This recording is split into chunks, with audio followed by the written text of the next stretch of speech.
Good morning, I'm Chris Jansing. This afternoon, the president is expected to announce another appointment to his cabinet. Jack Lew is the next Treasury Secretary. Marcus's column. Not an outrage, but Malika, are the critics right? Well, you know, I think it's striking because so much... You there, because I want to play exactly. The question obviously was asked yesterday, and here was the White House response. Sure, you can tell that they're aware of what's being said. They released fixed problem, is it? How much of it is a very real problem? I do think the majority of the... Because I also want to bring in longtime Congressman Charlie Rangel.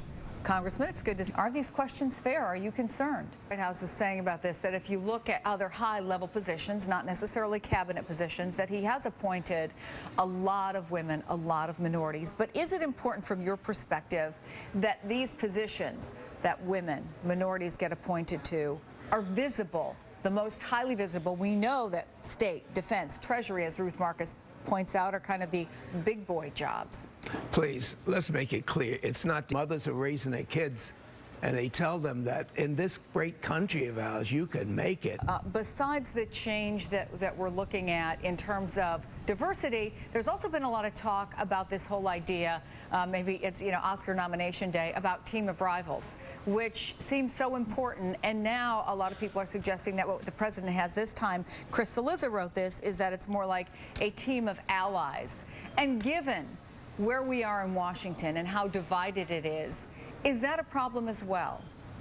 Well, you know, I think that certainly was the idea behind it. Because there's another big story going on in Washington today, and that is this meeting between Joe Biden and among others, the NRA. And Congressman, this meeting also with Hollywood, the video game industry. It's on statements like that. One is that it's very important for somebody who's high profile. Ann Malloy is one of the elected leaders that was actually talking to Vice President Biden yesterday. Let me play for you what he said this morning. To limit magazines and close gun show loopholes. Take us on the Hill here. Take us inside the White House, Shira. What are the chances that this stuff gets done? Authority and support against same-sex marriages. I just hope, you know, a human life, whether it's in Newtown or whether... We're going to show you some tape we just got. It happened just seconds ago, literally. A decision is going to be made about how many will be left behind. It could be, there's been a suggestion as 0, maybe 3,000, maybe as many as 15,000. Obviously, he's going to push for more rather than less. It seems that way. President Karzai and the Afghan rule in military. Which just shows you how complicated the whole equation is. Atiya, again, good to see you here. Of course, one crucial voice on Afghanistan will be former Senator Chuck Hagel, if he's confirmed as Secretary of Defense. President Obama nominated this morning focuses on Chuck Hagel, including Afghanistan. It's titled, "Hagel Puts Country Ahead of Conquest." Where do you see us headed in Afghanistan if Chuck Hagel is indeed confirmed as Defense Secretary? I see us heading up. Have you on the program. Thanks, Roger. Great to be here, Chris. Thank you. It was a big morning. Any chance? No. I mean, on a humorous level, I mean, Chip, there is a petition urging the White House to consider using the $1 trillion. I think the White House has set their own if they get 25,000. There are at least 21 Democrats who have signed a letter urging the president to use the 14th Amendment to raise the debt ceiling himself, Karen. I mean, what would the impact be if the White House did that? Well, you know, I mean, I think at this point it would be tricky with that idea. And they won't cost $1 trillion. No. You know, one more idea that's out there, Chip. Speaker Boehner has talked about maybe a month-to-month review of the debt ceiling. Let me play for you what Erskine Bowles had to say about that this morning. Chimed in today asking, what's wrong with weekly? How about hourly?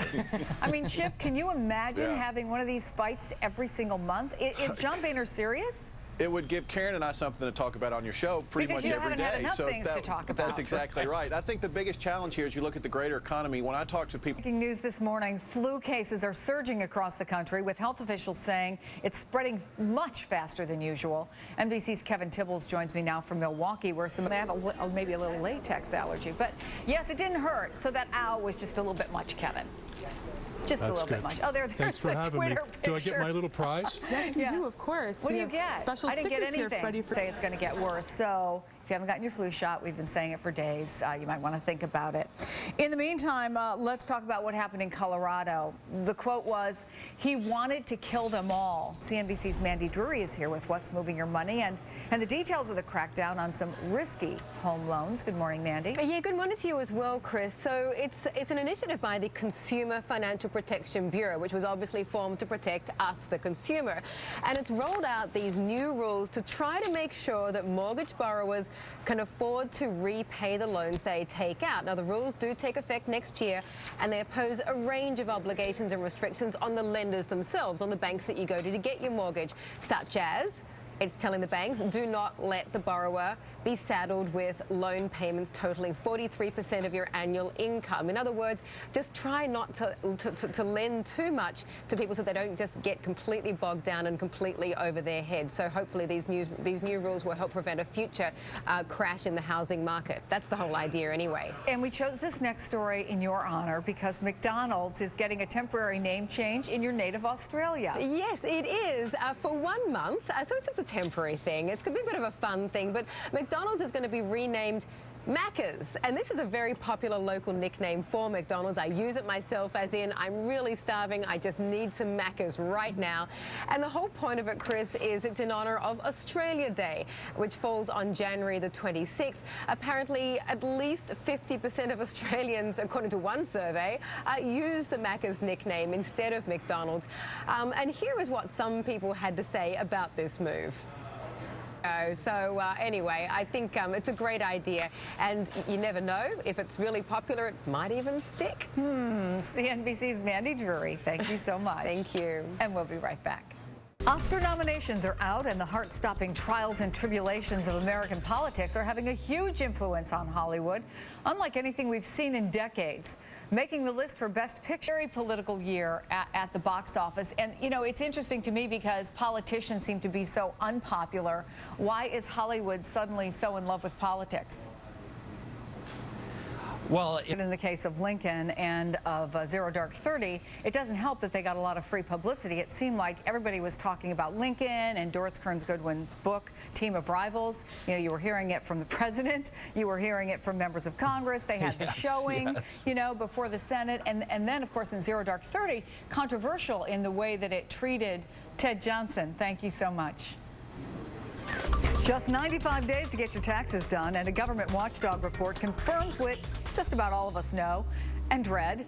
Filing your taxes is a complicated, intimidating process. Richard Louis is here with the drill down and some eye-opening details on this new report, Richard. Yeah, Chris, you got 3 weeks because, you know... Oh, the devil's always in the details. Always. Boo on the moose, by the way. I was trying to make it fun. I was wondering why there were cows in my ears in the break. Now I understand. Yeah, that's Thank right. you. Those numbers are mind-boggling. That's right. Mind-boggling. Thank you, Richard, as always. And that wraps up this hour of Jansing and Company. I'm Chris Jansing.